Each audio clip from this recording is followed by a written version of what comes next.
Hello, and welcome to Firon's Commentaries of System Shock 2, Episode 1. Whoa. What was that? Oh, crap. Get down! Get down! Oh, man, that was close. Just check my surroundings. Alright, we're alright. Let's move that there. Anyhow, this is relatively my third attempt at a Psi run, which means basically I'll use no other weapon except the Psi Amp as my means to defend myself. And because this is set on possible, which is the hardest difficulty, it's going to be a bit challenging considering how limited my Psi points are and how even more limited my HP is. Like literally almost any hit will kill me. So I have to be careful. But I've played this game for years, so I should be alright. What's that? Oh shit. What is she running from? Oh, shit!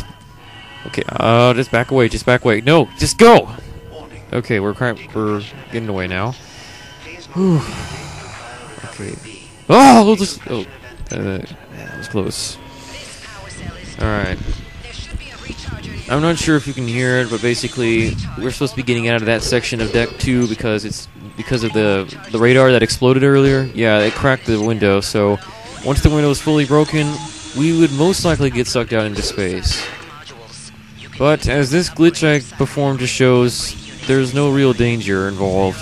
Probably because it was a limit of the 1990s, but still, you'll see where that glitch comes in use later on in this episode.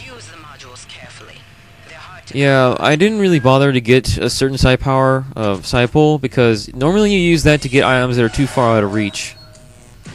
But for the most part, you can find all other substitutes in order to get those items. And I believe here I demonstrate which each of these panels are.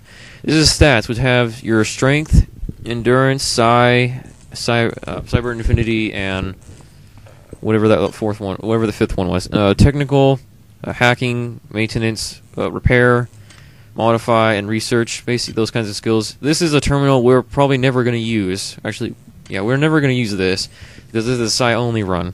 And this is what we're going to be used heavily, even though they're very expensive. Now, we have access to powers in Tier 1, but we have access to powers in Tier 2, but we have yet to get any yet. But notice in the other three, we can't get those because notice how there's a box around the first one. We can't get access to those powers until we buy access into that tier. Now, the reason why Psi powers is very infamous is because they're very expensive to get. I mean, literally, weapons and all the other upgrades seem very cheap compared to how much each power in Psi cost. But that's where the challenge in this little playthrough comes in. Despite the cost and despite the hardships, we're gonna make it through. And I'm just exploring every now and then, and basically I try to act surprised. Ah! No, not really. I wasn't really that scared at all. Fail expression is fail. Yeah, this shows my first ever use of the Psi Amp.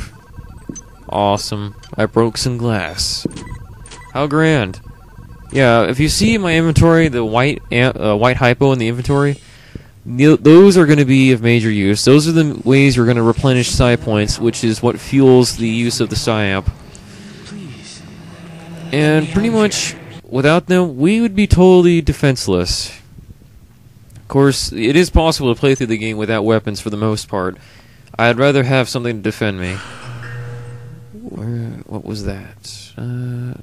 I guess that's nothing. Let's go. I'm not sure if you can hear them, but yeah, if you see in the distance, there are enemies over there, which is why I run down to this part of the hallway. And down the hall is a camera. You want to destroy those, most definitely. Those things spot you, you're going to have a lot of trouble on your hands. Of course, my attempts to avoid my enemies failed in this. And now I'm being chased by a hybrid. He's right on top of me. Literally! Get out of there! Get out! Get out now! Oh shit! Go! Go! Get the hell out of there! And this is when I fight back. Take this, you bastard! You worm neck leather shit! Oh, whatever the hell the word is for it. That is an unresearched object that I picked up from it. I'm thinking of getting research later in this walkthrough, which will be useful because not only will it reveal interesting facts about our enemies, but it'll pretty much help us take them down more easily. Basically, when you research the different organs, it helps you find their weak points, so you can inflict more damage on them at a later point. And unfortunately, we couldn't hack into this box. Sad face. Oh, come on. The dude hung himself. Cow. Oh. I guess that's why. Oh, run for it! Fight! Take it! Take it back, you Ha! No, you can't get me. Eat this! Eat it! Ow! Oh, alright, he's dead. So let's get a move on. For the most part, I'm just going about the usual tasks that I do whenever I play this game. I activate that. That is the quantum bioreconstruction device, as Polito is, describing to you right now. Why that's important? Well, basically, if you die, you'll be resurrected there. But in any difficulty higher than easy, you'll have to pay nanites every time you get reconstructed. And if you don't have any nanites, you're technically dead. Which is why you really should stay alive to keep those nanites safe. I'd rather spend them on hacking whatever other task I need them for, rather than constantly spending hundreds and hundreds of them being resurrected. But yeah, that's important. Yeah, and the task right now is that I have to recharge a battery and insert it into the wall to activate an auxiliary power unit for the bulkhead, which will lead me into the other half of Med's Psi deck.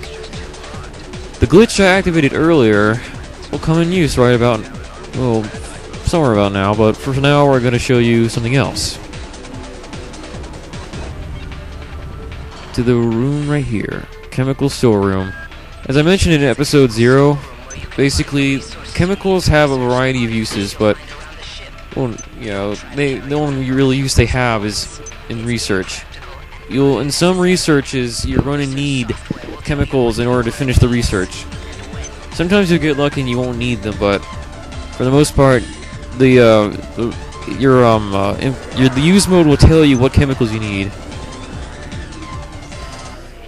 Oh look, you hold him down while I take the ammo. Thanks, buddy. Oh crap! I think he wants his ammo back. No, this ammo's mine. Mine, you hear me? Headshots.